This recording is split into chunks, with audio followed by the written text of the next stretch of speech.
What if surviving a war left you more broken than losing one could ever make you? James Cameron is back on Pandora, and this time he is not letting the Sully family breathe for a single-second Avatar fire. And Ash dropped in December 2025, and it does something the first two films never quite managed. It makes you feel the weight of grief before the first action sequence even kicks in. So let's get into it. We pick up just weeks after the events of The Way of Water, and the mood is heavy. The Sully family lost Nedium, their eldest son, and that loss is sitting on every single character differently. Jake Sully is haunted quieter, more doubtful than we have ever seen him questioning. Eywa questioning himself. Neytiri, on the other hand, has gone cold, and that coldness has curdled into something sharp and dangerous. She has developed a deep burning hatred for humans, and honestly, after everything she has been through, you understand it even when it frightens you. Loak is drowning in guilt. He blames himself for his brother's death, and that guilt is going to drive some of the most emotionally raw moments in this entire film. Now, Cameron does something really smart here. Rather than rushing to the next spectacle, he sits in this grief and lets it breathe. And that is what separates this film from a lot of blockbuster sequels. The pain feels earned. Jake and Neytiri make a tough call early on. They decide to send Spider, the human boy, who is practically family, back to the human settlements for his own protection. Spider gets put on a fleet of flying merchant ships with a trader named Palak, heading toward High Camp. And that decision immediately backfires in spectacular fashion, because out of nowhere the ships are ambushed. This is our introduction to the Mangkwan Clan, also known as the Ash People. And the moment Varang appears on screen, this film found its villain played by Una Chaplin.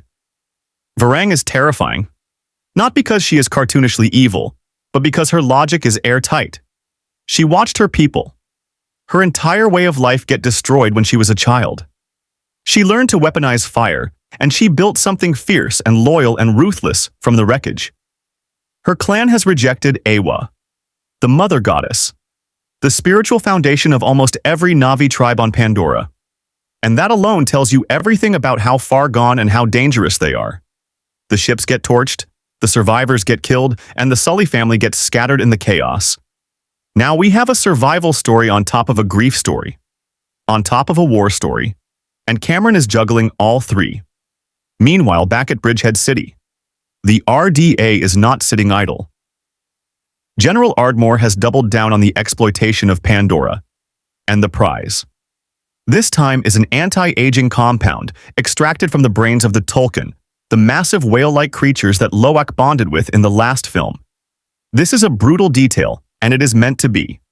The RDA does not just want resources, they want immortality, and they will rip apart Pandora's most sacred creatures to get it. And then there is Quaritch, still walking around in that avatar body, still burning with the need to destroy Jake Sully. He travels to the Ash People's village and negotiates with Varang, offering guns, flamethrowers, RDA firepower in exchange for an alliance. And here is where the film gets genuinely interesting, because Quaritch and Varang develop a real connection, not just a strategic one, a romantic one. And watching Quaritch slowly absorb Na'vi culture, the war, paint the rituals. The language is a deliberate mirror of Jake's arc. From the very first Avatar film, the difference is Quaritch is being absorbed by the darkest side of that world. Back with the Sullys, things are getting worse before they get better.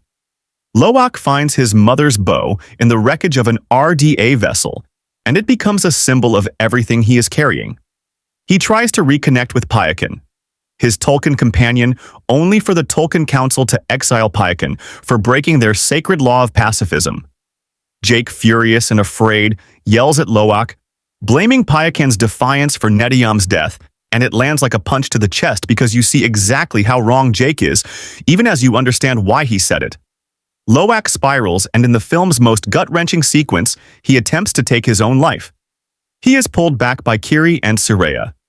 And this scene is handled with real care. It is not dramatic for shock value. It is the portrait of a kid who has been carrying too much for too long. Kiri, meanwhile, is discovering something extraordinary about herself. She learns that her birth from Grace Augustine's avatar was an act of parthenogenesis by Eywa, a miraculous birth through divine will. And that connection to Eywa starts giving Kiri abilities that nobody fully understands.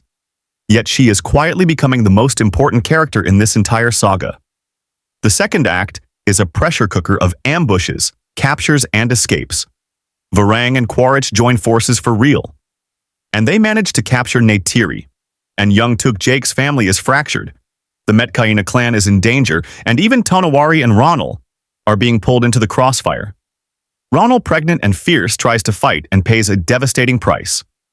This is where Jake digs deep and does something he has not done since the first film.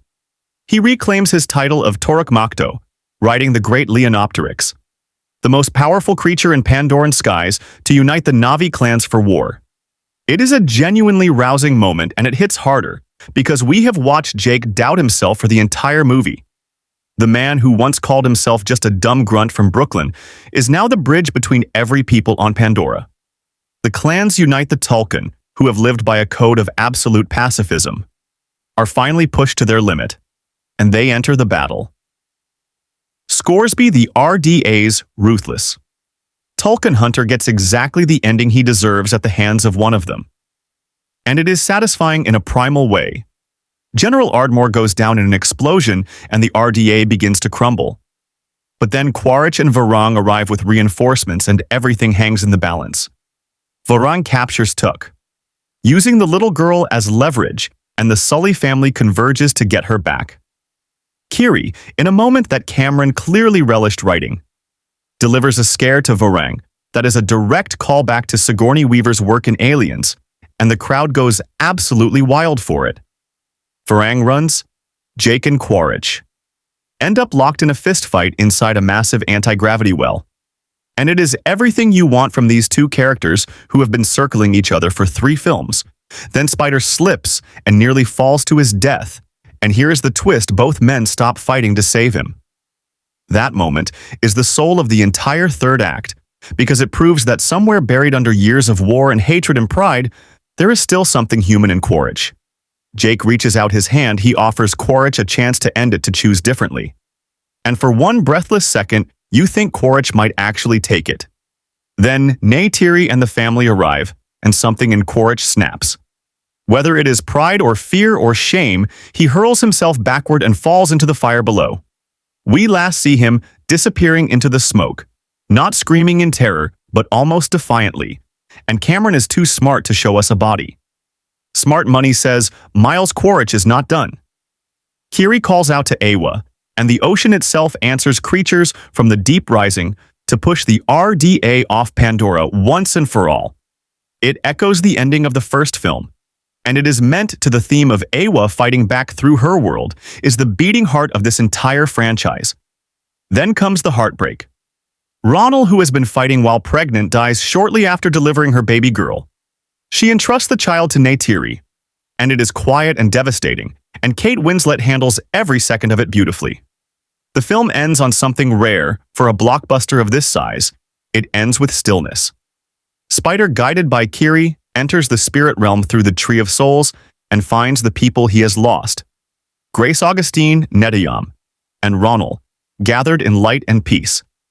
And it is the film's way of saying that grief does not have to destroy you. It can become something sacred. So here is the verdict: Avatar Fire. And Ash is messy in places, the runtime is enormous, and not every subplot lands with equal weight.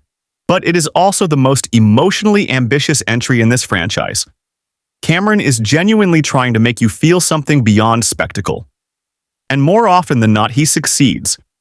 Una Chaplin as Varang is a revelation. The kind of villain you remember. And the Sully family dynamics, especially Loak's arc, hit harder than anything in the way of water. If you have been sleeping on this franchise, this is the one that might actually convert you. Drop a comment telling me which Avatar film is your favorite. And if you want more full movie recaps like this, hit subscribe because we are just getting started.